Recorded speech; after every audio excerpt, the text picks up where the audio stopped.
O silêncio que sobrou. Respira fundo e fica comigo até o último segundo. Porque às vezes a gente só entende o que perdeu quando o relógio para de fazer sentido. Ele se chamava Augusto, um homem que sempre chegou cedo em tudo, no trabalho, nos compromissos, no amor também, do tipo que vira à noite para montar um berço, que aprende a trançar cabelo assistindo vídeos no celular só para ver a filha rindo, que compra flores baratas numa quarta-feira cinzenta porque sabe que é na rotina que o amor desiste ou floresce. E no caso dele, floresceu. A casa era pequena, mas tinha cheiro de café, de pão no forno e de coragem. A esposa, Helena, guardava cansaços nos olhos e esperança nas mãos. A filha, Clara, iluminava a cozinha com perguntas grandes demais para caberem nos talheres. 3 cadeiras e uma mesa manchada de molho eram o reino inteiro onde eles reinavam sem ouro, só com promessas. Promessas simples, do tipo, estou aqui. Do tipo, a gente dá um jeito. Do tipo, vai passar. Até o dia em que não passou. Foi numa sexta-feira com cara de segunda. Augusto saiu para buscar Clara na escola. O trânsito preso, um caminhão parado na faixa, uma buzina longa, um momento mínimo, desses que Deus parece virar o rosto. O carro da frente brecou. O dele também.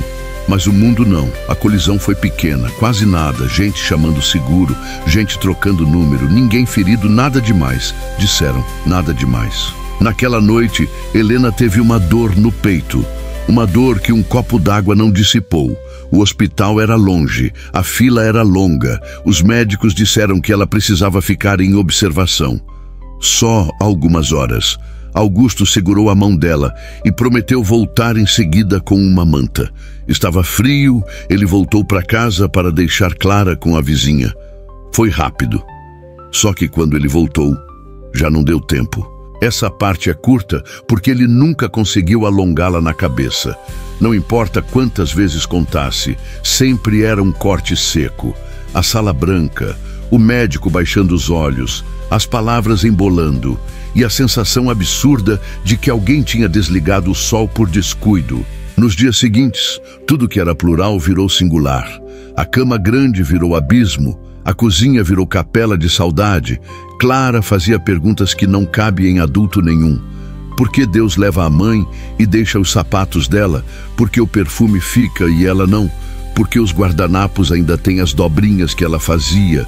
E Augusto respondia como dava, com silêncio, com beijo na testa, com sopa morna e cobertor apertado. Ele tentou voltar ao trabalho, mas a fábrica, com seus barulhos de ferro e vapor, parecia zombar do peito dele, porque as máquinas seguiam girando como se o mundo não tivesse parado. Ele passou a acordar de madrugada só para ouvir o relógio da sala, tic-tac, tic-tac, e quando o barulho parecia sumir, ele pensava que era o coração dele desistindo. Não era, era só o medo. Se esse peso já encostou em você, segura minha mão e continua ouvindo, porque o caminho volta a existir quando a gente caminha junto. Os boletos chegaram com a pontualidade que a felicidade nunca teve. A escola de Clara ligou um dia para dizer que ela tinha ficado muda numa apresentação. Segurou o microfone e chorou do começo ao fim, sem dizer uma palavra. A professora perguntou, "Você quer tentar de novo?" E Clara só apertou o microfone como quem segura a mão de alguém que não está mais lá. Nessa noite, Augusto entendeu que eles precisavam de um ritual, algo que costurasse os dias para que nenhum se desfiasse de vez. Foi à gaveta, pegou a velha caixinha de música que Helena comprou num sebo, a caixinha desafinada que tocava uma valsinha torta e parecia rir das desgraceiras do mundo. Sentou-se com Clara no chão da sala e perguntou, "O que você lembra da sua mãe que ninguém mais sabe?" E Clara respondeu, "Ela me ensinou a contar estrelas pelos buracos da cortina, quando a luz passa. É uma estrela que quer entrar. Disse que quando eu não conseguisse dormir, era para eu ouvir o barulho do meu corpo. Ele também sabe falar, papai. Eles começaram a anotar lembranças num caderno de capa azul.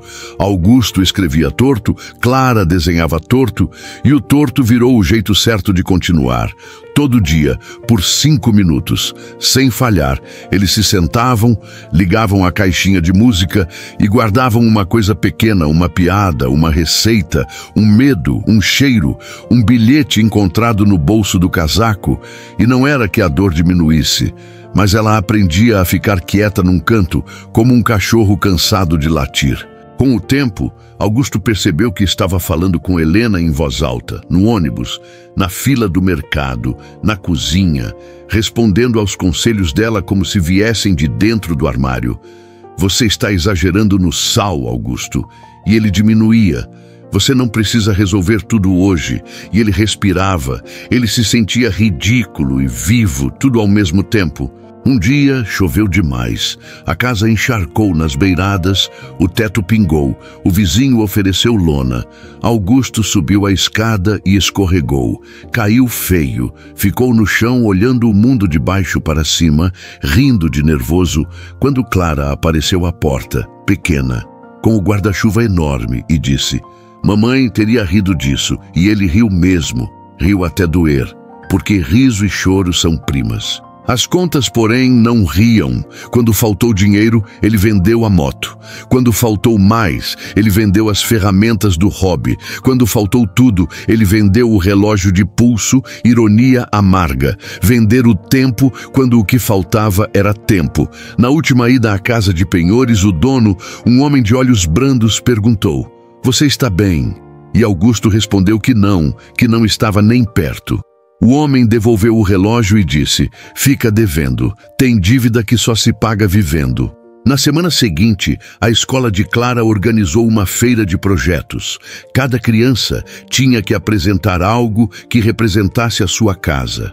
Augusto temeu o pior. Achou que viria um desenho cinza, um silêncio pesado. E, em vez disso, Clara subiu ao palco com a caixinha de música nas mãos, girou a manivela, esperou as notas tortas e disse: "Lá em casa a gente coleciona pedaços de mãe, pedaços que não quebram mais. Guardamos no caderno azul, um por dia. E quando a saudade grita, a gente lê alto para ela ficar quieta. Algumas pessoas colecionam figurinhas, outras colecionam moedas. A gente coleciona jeitos de continuar." A plateia ficou silenciosa. A professora enxugou os olhos. Augusto sentiu uma dignidade nova pousar nos ombros dele. Não era vitória, era só o direito de seguir. Naquela noite, ele escreveu no caderno: "Hoje, pela primeira vez, a dor me pediu licença para passar." As coisas não melhoraram de uma vez, quase nunca melhoram, mas um fio de luz começou a atravessar as cortinas, e eles aprendiam a contar estrelas pelos buracos, exatamente como Helena ensinou no aniversário dela. Augusto levou Clara até a beira do rio, onde costumavam caminhar. O vento frio, uma flor branca, um silêncio que não machucava, e ele disse: "Eu prometo que vou te criar com a coragem da sua mãe e a teimosia do seu avô. Prometo que vou errar tentando acertar. Prometo que não vou esconder de você quando eu estiver com medo. E prometo que amanhã a gente volta aqui para te contar como foi o dia." Se essa promessa conversa com a sua, fica mais um pouco. Deixa essa história morar com você por uns instantes. Às vezes é isso que salva alguém que está ouvindo do outro lado. Meses depois, Augusto recebeu uma ligação. Era a empresa, queriam promovê-lo. Disseram que ele tinha virado referência. Ninguém sabia que o que fazia dele referência era o mesmo que o tinha despedaçado: a dor. Porque a dor, quando não leva, ensina. Ele aceitou. Comprou uma manta nova para o sofá, trocou a lâmpada da sala, pendurou a foto de Helena no corredor, não como lembrança de fim, mas como presença de caminho. Na noite de Natal, Clara pediu para que eles acendessem uma vela antes da ceia. Ela colocou a vela ao lado da caixinha de música e do caderno azul e disse: "Hoje eu quero agradecer porque ainda somos casa, mesmo faltando pedaço." E Augusto entendeu que a casa não era o teto, nem a mesa, nem o relógio de parede. A casa era a decisão diária de ficar, de cuidar, de lembrar, sem se afogar. Ele pegou o caderno, abriu numa página em branco, a caneta tremendo menos do que antes, e escreveu: Helena. Hoje Clara riu com os olhos fechados, daquele jeito seu, e eu entendi, enfim, que não preciso te soltar para seguir. Eu caminho e te levo. É assim que o amor aprende a sobreviver. E se essa luz alcançou você de algum jeito, não guarda para depois. Compartilha esse abraço com quem precisa. Escreve o nome de alguém que está sem forças e chama para perto. Às vezes, é a sua voz que vai impedir o relógio de alguém de parar de bater. A vela queimou devagar, a caixinha tocou sua valsinha torta, o vento bateu leve na cortina e o buraco da tela virou estrela. Augusto levantou, apagou as luzes da sala e ficou observando um homem grande, com cicatrizes que ninguém vê, e uma menina que cabia inteira no brilho de um olho. Não era final feliz, era só continuação. E continuar naquela noite foi o milagre inteiro.